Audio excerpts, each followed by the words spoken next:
Hello guys, வாங்க அடுத்த episode பார்க்கலாம். கட் பண்ணனா வித்தியாசமான ஒரு தொப்பியோட ஒரு பறவை வருது. அதுவும் மிக்கோட கோயில் நோக்கி தான் வருது. நல்ல விஷயத்த கொண்டு வந்திருக்கா இல்ல கெட்ட விஷயத்த கொண்டு வந்திருக்கா? சரி வாங்க பாப்போம். அப்படியே நானுமே கிட்ட வந்து நிலக்கடவுளை என்ன பிரின்சஸ் ஹீமமிக்கோ தான் அனுப்பிச்சு வச்சாங்க. இன்னைக்கு சாயங்காலமா பிரின்சஸ் ஹீமமிக்கோ வந்து இங்க வருவாங்க. புதுசான நிலக்கடவுளுக்கு மரியாதை செலுத்த இதை சொல்லிதான் அனுப்பிச்சாங்க. டோமோ கிட்ட வந்து என்கிட்ட ஒரு பறவை இப்படி சொல்லி நார்மலா பேசுது அப்படின்னு சொல்லிட்டு பாத்துற டோமோவும் அந்த ஹீமமிக்கோங்கிறவங்க இசாராங்கிற ஒரு சதுப்பு நிலத்தோட பாதுகாவலரும் பிரின்சஸும் கூட. அவங்க முதல்ல ஒரு கெளுத்தி மீனா இருந்தாங்க. அத கேட்ஃபிஷ்னு சொல்லுவாங்க. மிக்க பாதுகாத்துட்டு வர நிலத்துல அந்த இசாராங்கிற நிலமும் ஒரு பகுதி தான். நீ புதுசா நிலக்கடவுளா மாறினதுனால அடிக்கடி உனக்கு மரியாதை செலுத்துறதுக்கு இந்த மாதிரி வருவாங்க. அவ்வளோ இது ஒரு கேட்ஃபிஷோட ஆத்மாவா? இந்த மாதிரி எல்லாம் பாக்குறதுல எனக்கு ரொம்ப பயமா இருக்கு. அவனும் நீ எல்லாம் அவங்கள பாக்கணும்னு ஒரு அவசியம் கிடையாது. உன்ன மாதிரி ஒரு சின்ன பொண்ணு அவங்க பாத்தாங்கன்னா என்ன ஆகுனே சொல்ல முடியாது. அதனால அவங்க வந்துட்டு போற வரைக்கும் இந்த ரூமை விட்டு வெளியே வராதுன்னு கதவு முடியறான். அப்படியே நிறைய மீன்களோட அந்த ஹிமமிக்கோ பிரின்சஸும் வராங்க. டோமோவும் நான் அந்த நிலக்கடலோட ஃபாக்ஸ். நீங்க வந்ததுல சந்தோஷம். ஆனா இப்ப அவங்களுக்கு உடம்பு சரியில்லாதனால அவங்கள பார்க்க முடியாதுங்கிறான். இதை கேட்டு இன்னொருத்தன் டென்ஷன் ஆகுறான். டோமோவோ இதுக்கு முன்னாடி மீக்கா இருந்தப்ப இவங்க கூட நல்ல உறவு வச்சிருந்தோம். இப்போ அதே மாதிரி கண்டினியூ ஆகணும்னு நினைக்கிறான். பூதங்களோ கடவுள் நாணமியே நீங்க கவலைப்படாதீங்க. டோமோ உங்களோட நல்லதுக்கு தான் சொன்னான். நாணமியோ ஆமா அவன் சொல்றதும் கரெக்ட் தானே. நான் வெளியே போனா மட்டும் அங்க என்ன பண்ணணும்னு எனக்கு தெரியுமா என்ன? பூதங்களோ ஓரமா வந்து ஆனா டோமோனால தனியா சமாளிக்க முடியுமா? ஹீமமிக்கோ தான் அந்த நிலத்துல இருக்க எல்லா ஆத்மாக்கும் தலைவியாச்சே.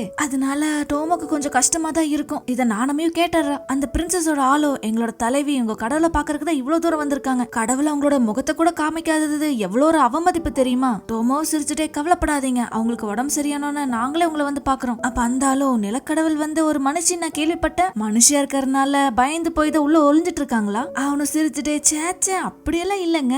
இதுக்கு முன்னாடி இருந்த நிலக்கடவுள் மீக்கா தான் அவங்களவே செலக்ட் பண்ணிருக்காங்கன்னா பாருங்களேன். அவங்க மனுஷியா வேணா இருக்கலாம். ஆனா அதுக்காக அவங்கள குறைச்சு எடை போட்டுறாதீங்க. அந்தாலும் நான் அப்படி கேள்விப்படலையே. முந்தா நேத்து தான் ஏதோ ஒரு காக்கோட ஆவி வந்து அவங்கள சண்டை போட்டுச்சாமே. அதுல அவங்க பயந்து ஓடி போயிட்டு தான் சொன்னாங்க. ஒரு சாதாரண மனுஷி, அது சின்ன பொண்ணு வேற. இவங்கெல்லாம் கடவுளா? இதெல்லாத்தையும் வெளி நின்னு ஐயோ என்ன பத்தி தான் பேசுறாங்க போலன்னு நானுமே கேட்டுறான். அவனும் இந்த கோயில கஷ்ட காலத்துல இருக்கு போல. டோமாவும் இல்ல பாக்கறதுக்கு அவங்க அப்படி இருந்தாலுமே அவங்க ரொம்பவே தைரியசாலி. கூடி சீக்கிரத்துல காஞ்ச மரங்கள்லாம் பூக்க ஆரம்பிக்கும். அதுக்கு அந்தாலும் சிரிச்சுட்டே அப்ப அது வரைக்கும் நீ வந்து வெட்டி தண்டம். டோமோ ஆமா பிரின்சஸோட ஆளு நீங்களும் வெட்டி தண்டம் தானேன்னு கலாய்ச்சுக்கிறாங்க. அவனும் டென்ஷன் ஆகி இப்ப நிலக்கடவுளை வர சொல்றியா இல்லையா? இல்லைன்னா உன்னோட தலையை வெட்டி எறிஞ்சிருவேன். டோமோவோ தம்பி எனக்கு குறைச்சி எடை போடக்கூடாதுன்னு எந்திரிக்க. அப்ப நானுமே கதவு திறந்து வந்து எல்லாரும் நிறுத்துங்க, நான் தான் நிலக்கடவுள் வந்துட்டேன். இதை பார்த்து எல்லாரும் ஷாக் ஆக நானுமே என்ன மன்னிச்சிருங்க கொஞ்சம் லேட் ஆயிருச்சு சார். நீங்க கொஞ்சம் அந்த வாழை கீழே இருக்கிறீங்களா? நானுமே ஆத்தி வேற வரக்கூடாதுன்னு சொன்னானே நான் வேற யோசிக்காம வந்துட்டேன். ஆனா டோமோவை கத்தி காட்டி பயன்படுத்திட்டு இருக்கும் போது என்னால சும்மா இருக்க முடியல பாத்துட்டு. ஆனா இப்ப டோமோ என்ன சொல்லுவான்னு நினைச்சதான் ரொம்பவே பயமா இருக்கு. டோமோ பக்கத்துல வந்து லூசு பொண்ணு இப்ப எதுக்கு வந்த? நீ இப்ப வந்ததுனால உன்னதான் நான் பாதுகாக்க வேண்டியதா இருக்கு. நானுமே அவனோட வார்த்தைகள் கோவத்துல இருந்தாலும் அவன் என்னோட கைய சாஃப்டா தான் பிடிச்சிருக்கான். அதுலயே அன்பு தெரியுது. அந்த ஆளு நீதான் அந்த நிலக்கடவுளா? எல்லாரும் சொன்ன மாதிரி நீ ஒரு ஸ்கூல் பொண்ணு. எங்களோட பிரின்சஸ அவமதிச்சனால உன்னோட சதையை அவங்களுக்கு பரிசா கொடுத்து அவங்கள குளிர வைக்க போறேன். டோமோவு இப்படி எல்லாம் பேசிட்டு இருந்தீனா நானும் சும்மா இருக்க மாட்டேன். உன்னோட உயிர் இப்ப என் கையிலன்னு சொல்லி சண்டைக்கு தயாராகிறாங்க. நானுமே ஐயோ இப்ப என்ன பண்றது? கைஸ் கொஞ்சம் பொறுங்க. நம்ம ஏன் இதை பேசி தீர்த்த கூடாது? பேசினா சரியாகாதது எதுவுமே இல்ல. டோமோவு வாய மூடுன்னு தட்ட சண்டை போடுறதுக்கு மறுபடியும் வராங்க. டோமோ ஒரே ஜம்ப்ல எஸ்கேப் ஆகி இன்னொரு மீனா மாத்த போற ரெடி ஆகுங்கிறான். இலை தூக்கி வீசினோன்னு அவன் நெத்தியில பட்டு அவன் ஒரு மீனாவே மாறிடுறான். டோமோவும் 5 செகண்ட்ல எப்படி அசால்ட்டா முடிச்சேன் பத்தியா? இந்த மீனை காலையில சாப்பாட்டுக்கு வறுத்து சாப்பிட்டுறலாம். எப்படி என்னோட ஐடியா? நானுமே டென்ஷன் ஆகி அடே டோமோ அவர் விடுறா சொன்ன உடனே மீனை தூக்கி போட. உன் மனசுல நீ என்ன நினைச்சிட்டு இருக்கிற? போய் ஓரமா உட்காந்து அந்த மீனுக்கு கை கொடுத்து 2 பேர் சமாதானமாகுங்க. அவனும் மீனுக்கு கையெல்லாம் கொடுக்கறான். ஓகே அப்படிதான். இனிமேல் 2 பேர் சண்டை போடக்கூடாது. முதல் தடவை அந்த பிரின்சஸ் மீனும் பேசுறாங்க. இப்படி பேசிதான் அவங்களோட சர்வன்ட் எல்லாம் அவங்க வார்த்தைக்கு கட்டுப்பட வைக்கிறீங்களா? வா ஒரு வழி அந்த மீன் பேசிருச்சு. ஆமா அப்படின்னா என்ன சொல்ல வரீங்க? பூதங்களும் அவங்க என்ன சொல்ல வராங்கன்னா நீங்க கட்டளை இடுற வார்த்தைகள் எல்லாமே நீங்க கடவுள்னால புனிதமாயிரும். அந்த புனிதமான வார்த்தைகளை யூஸ் பண்ணிதான் டோமோவை கட்டுப்படுத்துறீங்க. அத சொல்ல வராங்க. நீங்க பலத்தோட இத பண்ணாத டோமோன்னு சொல்லும் போது அவன் கட்டுப்படுறான்ல அததான். டோமோ அடே பூதங்களே இது எதுக்குதான் அவகிட்ட சொன்னீங்க? அவ பாருங்க எவ்வளவு சந்தோஷப்படுறான் இதை கேட்டு. அந்த பிரின்சஸோ என்னோட சர்வன்ட் பண்ண வேலைக்கு என்ன மன்னிச்சிருங்க. நான் எதுக்கு இங்க வந்தேன்னா மேட்ச் மேக்கிங்க்கு உங்களோட ஹெல்ப் வேணும்.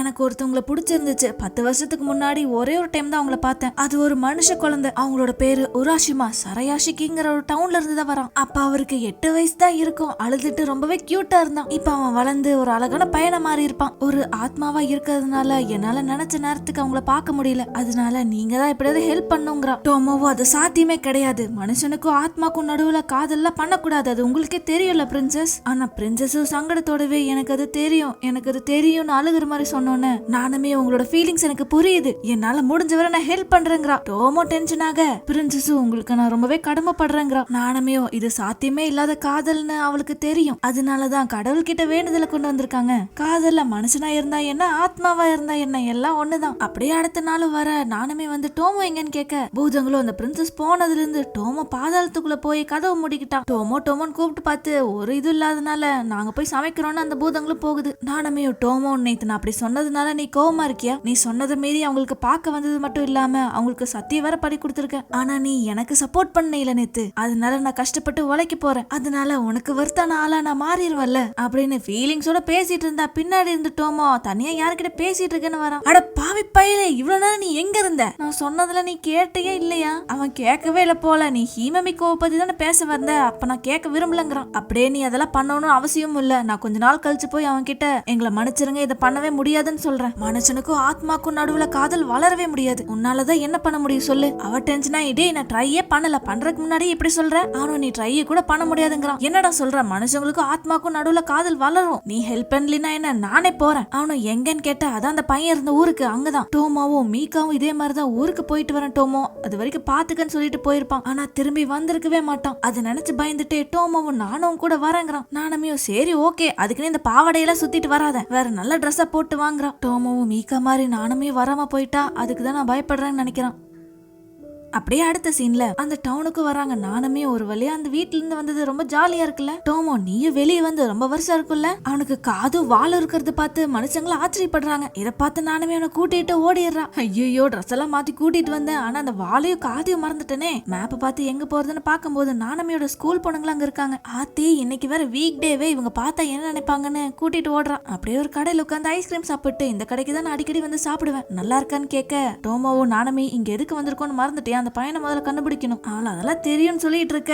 ஸ்கூல்ல நானுமே எப்பவுமே தொந்தரவு பண்ணிட்டு இருப்பானே அந்த மஞ்சள் முடிக்காரன் அங்க இருக்கான். நானுமே பார்த்து, ஹே நானுமே இங்க என்ன பண்ணிட்டு இருக்க? ஸ்கூலுக்கு வராம அதுவும் இந்த ஆள் கூட என்ன பண்ணிட்டு இருக்க? அவள அதெல்லாம் ஒண்ணும் இல்ல, இங்க இருந்து கிளம்புங்கிறான். ஆமா எனக்கு ஸ்கூல்ல வேற ஏதோ ஒரு ஆளை கூட்டிட்டு வந்து என்னமோ பண்ணிட்டு இருந்த, உங்க அப்பா தான் வந்து நிறைய காசுல வாங்கிட்டு ஓடி போயிட்டாருல, இதுல எல்லாம் எது உண்மைன்னு கேட்க, அதெல்லாமே போய் எங்க அப்பா வேலைக்காக தான் இன்னொரு ஊருக்கு போயிருக்காரு, அவனும் சும்மா உண்மையை சொல்லுன்னு தொந்தரவு பண்ணிட்டே இருக்க. டோமாவும் நானுமே பிடிச்சு வா கிளம்பலாங்கிறான். உன்னிமேல் அவன் மேல கை வைக்கணும்னு நினைச்சாலே நீ செத்தடா. நானுமே அடே டோமோ நிறுத்துடான்னு கத்த, அதுல அவன் உறைஞ்சே போயிடுறான். இந்த சைட் பார்த்தா இந்த மஞ்சமடிக்காரனும் டோமோ சொன்னதுல உறைஞ்சிடறான். நானுமே அடே எதுக்கு இப்படி எல்லாம் பண்றான், அவன் ஒரு மனுஷன், உன்னால அவனுக்கு ஏதாவது ஆயிரப்போகுது. டோமோ நீ எதுக்கு இப்ப என் காதுல வந்து கத்துற? உனக்கே என்ன செய்யணும்னு தெரியாது, இது அடுத்தவங்களை வேற ஆர்டர் பண்ணிட்டு இருக்க. பாவம் அந்த கடைக்காரனும் சண்டை போடாதீங்கன்னு சொல்ல, டோமோவும் இந்த ஊருக்கு வந்தது உங்க கூட சேர்ந்து ஐஸ்கிரீம் சாப்பிடுறதுக்கு இல்ல, அந்த உரசிமாங்கிற ஆளை கண்டுபிடிக்கிறதுக்கு தான். நானும் அதுக்கு தான் வரேன்னு சொல்லும் போது அந்த கடைக்காரனும் நான் தாங்க உராசிமா, உங்களுக்கு என்ன வேணும்னு கேக்குறான். நானுமே நிலக்கடவுளாயி 3வது நாள் தான் ஆச்சு, ஆனா அதுக்குள்ள புத்திசாலித்தனமா அந்த உராசிமாவை கண்டுபிடிச்சிட்டாங்க. கண்டிப்பா இது நல்லதாவே தான் முடியும். கட் பண்ணா அந்த பையனையும் பார்த்து பேசுறாங்க. இதுக்கு முன்னாடி உங்க ஷாப்ல சண்டை போட்டதெல்லாம் மன்னிச்சிருங்க. 10 வருஷத்துக்கு முன்னாடி இசாரா இடத்துல இருக்க ஆத்து பக்கத்துல ஒருத்தவங்களை பாத்தீங்களா, ஞாபகம் இருக்கா? அவனும் பயங்கரமா யோசிச்சு, ஐயோ இல்லங்க ஞாபகம் இல்ல, என்ன மன்னிச்சிருங்க, நீங்க எவ்வளவு தூரம் இவ்வளவு கஷ்டப்பட்டு வந்து எனக்கு ஞாபகம் இல்லாம போயிருச்சு. அவ்வளோ இல்ல பரவாயில்லங்க, நீங்க விளையாண்டு இருக்கிறது ரூபிக்ஸ் கியூப் தானே? அவனும் ஆமாங்க, எனக்கு சொல்லிக்கிற அளவுக்கு எந்த ஒரு டேலண்டும் இல்ல, ஆனா இந்த ரூபிக்ஸ் கியூப் மட்டும் நான் சீக்கிரமாவே முடிச்சிருவேன். ரொம்ப பதட்டமா இருக்கும் போது இதை யூஸ் பண்ண நான் அமைதியாயிருவேன். அப்புறம் பார்த்தா திடீர்னு அமைதியாயிடுறாங்க. நானுமே எனக்கு தெரிஞ்ச ஒரு பொண்ணு இருக்காங்க, அவங்களுக்கு உங்களை ரொம்ப பிடிச்சிருக்கு, எனக்காக ஒரே ஒரு தடவை அவங்கள மீட் பண்றீங்களா? இப்படி எல்லாம் சொல்லிட்டு கேட்டுட்டு திரும்பும் போது மிக்காக்கு பிடிச்ச ஒரு ரைடு எடுத்துட்டு வந்திருக்கான். அது வானத்திலேயே பறக்கிற ஒரு கேரேஜ், இருட்டுல மட்டும்தான் அது மூலியமா டிராவல் பண்ண முடியும் போல. நானுமையும் கஷ்டப்பட்டு ஏற ட்ரை பண்றேன், ஆனா அவனால முடியல. இத தப்பா புரிஞ்சுக்கிட்ட டோமாவும், இப்ப என்ன உனக்கு கோயிலுக்கு வரக்கு பிடிக்கல அதானே, வேணா இங்க இருந்துக்க, இவ்வளவு அடை நில்றான்னு சொல்ல டோமாவும் உனக்கு மனுஷியா தானே இருக்க ஆசை, சரி அப்படியே இருந்துக்கோன்னு சோகமா சொல்றான். அவளும் கள்ள தூக்கி எரிஞ்சிட்டு, அடே முட்டா பையில கைய கூடுறா, என்னால ஏறவே முடியல, இது எனக்கு ரொம்பவே ஹைட்டா இருக்கு, அவனும் ஒரு நத்த கூட உன்னை விட ஃபாஸ்டா இருக்குன்னு சொல்லி கையை கொடுக்கறான். அப்படியே அவங்க ஸ்வாயிங்கன்னு பறக்குறாங்க. அடுத்த சீன்ல ஹிமமிக்கோவை போய் பாக்குறாங்க. அவங்களோட சர்வன்ட்டும் என்னடா பண்ணிட்டு இருக்கீங்க எங்களோட பிரின்சஸ அப்படின்னு கத்திட்டு இருக்க. நானுமே கதவு திறந்தோன்னே அவளோட ஸ்கூல் யூனிஃபார்மே அந்த பிரின்சஸுக்கு போட்டுட்டு இருக்கா. அவங்க ஒரு ஹியூமன் பொண்ணு மாதிரியே தெரியறாங்க. அழகா இருக்கானான்னு கேட்கும்போது டோமோ ஆமா, இந்த கோலத்துல யாரு பார்த்தாலும் நீங்க ஒரு ஆத்மான்னு தெரியவே தெரியாது, என்னதான் உருமாற மந்திர கௌரவத்தை உங்க மேல போட்டிருந்தாலும் ஒரு மனுஷன் மாதிரி நடிக்கிறதுல கொஞ்சம் ஜாக்கிரதையாவே இருங்க. இந்த ரூபத்துல இருக்கிறதுனால உங்களோட மேஜிக் பவர்லாம் யூஸ் பண்ணக்கூடாது. யூஸ் பண்ணீங்க அடுத்த நொடியே நீங்க மீனா மாறிடுவீங்க. அப்புறம் ரோபோ மாதிரி பண்றதையும் நிறுத்துங்க. அவ்வளவு சரி வாங்க போலான்னு கூப்பிட அந்த பிரின்சஸ் திரும்பி ரொம்பவே நன்றிங்கிறா. அந்த பையனும் என்ன 5 மணி ஆகி இவங்க வரவே இல்ல, ஒருவேளை இதெல்லாமே பிராங்கா இருக்குமோ, என்ன போய் யாரு பிடிச்சிருக்குன்னு சொல்ல போறா. அப்ப அந்த பிரின்சஸ் அங்க வந்து ஹே நீ தானே அப்படின்னு மூஞ்சிய பிடிச்சு நீ தான் நான் தேடிட்டு இருந்த ஆளு. அப்ப அவனுக்கும் பழைய ஞாபகம் லைட்டா வருது. இவங்க 2 பேரை தூரத்துல இருந்து எல்லாரும் பாத்துட்டு இருக்காங்க. டோமோ எப்படியோ இது நிலைக்கு போறது இல்ல, அப்புறம் எதுக்கு சும்மா நானுமே ஹே டோமோ அப்படியெல்லாம் சொல்லாத, இன்னைக்கு அவங்க 2 பேரும் மீட் பண்ணிருக்காங்களே அது பல வருஷம் கழிச்சு. அப்படியே அந்த பையனும் தள்ளி உட்கார அவளை போய் ஒட்டிட்டு உட்கார்ந்து இருக்கிறான். அவனும் டென்ஷனா ஏமா இவ்வளவு க்ளோஸாவா உட்காருவ, நம்ம முதல் தடவை இப்பதானே பாக்குறோம். அவளோ ஆனா நான் தான் உன்னை லவ் பண்றேனே அப்புறம் என்ன, அவனும் முதல் தடவை இப்பதான் பாத்துருக்கேன் அதுக்குள்ள லவ்னா எப்படி, அப்புறம் உன்ன மாதிரி ஒரு அழகான பொண்ணு ஏன் என்ன லவ் பண்ணும். அப்ப அந்த பொண்ணு அம்மா கையில வச்சிருக்கிறது என்னது, ஓ இதுவா, இது பேரு ரூபிக்ஸ் கியூப், இதை நீ பார்த்ததே இல்லையா, இது ஒரு 3 டைமென்ஷனல் பசில்னு சொல்லுவாங்க, எல்லா சைட்லயும் ஒரே கலரை கொண்டு வரணும். அவ்வளவு அதிசயமா பாக்க ஹே இது அதிசயம் இல்ல இது ஈஸி தான், சும்மா இப்படி மாத்திட்டே இருந்தா போதோ வந்துருச்சு பாத்தியா. அவளும் வா இவ்வளவு சீக்கிரமா முடிச்சுட்ட, சூப்பரா பண்ணிருக்கப்போ. இதை கேட்டோன்னா அவனுக்கு கூச்சமாயி நீயும் வேணா ட்ரை பண்ணுங்கிறான். நான் போய் ஏதாவது சாப்பிடறதுக்கு வாங்கிட்டு வரேன், அது வரைக்கும் இதை ட்ரை பண்ணுங்கிறான். அவனை ஓடிட்டு இப்ப என்னாச்சு, என்னோட இதயம் திடீர்னு வேகமா துடிக்குது. அப்படியே பூதங்களோ பாத்தீங்களா எங்களோட நானமியோட சர்வீஸ, வந்த முதல் வேலையே சக்சஸ் தான். சூப்பர் நானமி, உங்க சக்சஸ் நீங்க எப்படி அடைஞ்சீங்கன்னு ஒரு மீட்டிங்கே பின்னாடி நடந்துட்டு இருக்கு. பொறுக்க முடியாம டோமாவும் ரொம்ப சந்தோஷப்படாதீங்க, இப்ப ஹீமிகோக்கு ஒரு பிரச்சனை வந்திருக்கு. அங்க பார்த்தா ரவுடி பசங்க வந்து ஹே இங்க பாருடா ஒரு கியூட்டான பொண்ணு, என்ன பாப்பா தனியா இருக்கிறியா, நாங்களும் இருக்கட்டுமா உங்க கூட. ஆமா இந்த டப்பாவை எதுக்கு வச்சு விளையாண்டு இருக்கிற, உனக்கு ரொம்ப முக்கியமான விஷயமோ, அவளு குடுங்கன்னு கத்திட்டு இருக்கா. நானுமே இப்ப நம்ம ஏதோ பண்ணி ஆகணும்னு சொல்ல டோமாவும் நானுமே நிறுத்து, இது ஒண்ணு நம்ம பிரச்சனை கிடையாது, மனுஷங்களால பிரச்சனை உருவாச்சுன்னா மனுஷங்க தான் அதை தடுக்கணும். இப்ப அந்த பையன் தான் ஏதோ பண்ணணும்னு சொல்றான், நம்ம ஜஸ்ட் ஒரு தட்டி கொடுக்க வேணா செய்யலாம். அந்த பையன் ஐயோ என்ன பிரச்சனை இருக்கு, இப்ப நான் என்ன பண்றது, அவளுக்கு உதவணும்னு ஆசையா இருக்கு, ஆனா என் பயமே என்ன தடுக்குது, என் கால் நகரவே மாட்டேங்குது, நான் எப்படியாவது முன்னாடி போகணும். இப்படி சொல்லவே நானமியோட கை பின்னாடி வந்து தட்டுற மாதிரி காமிக்கிறாங்க.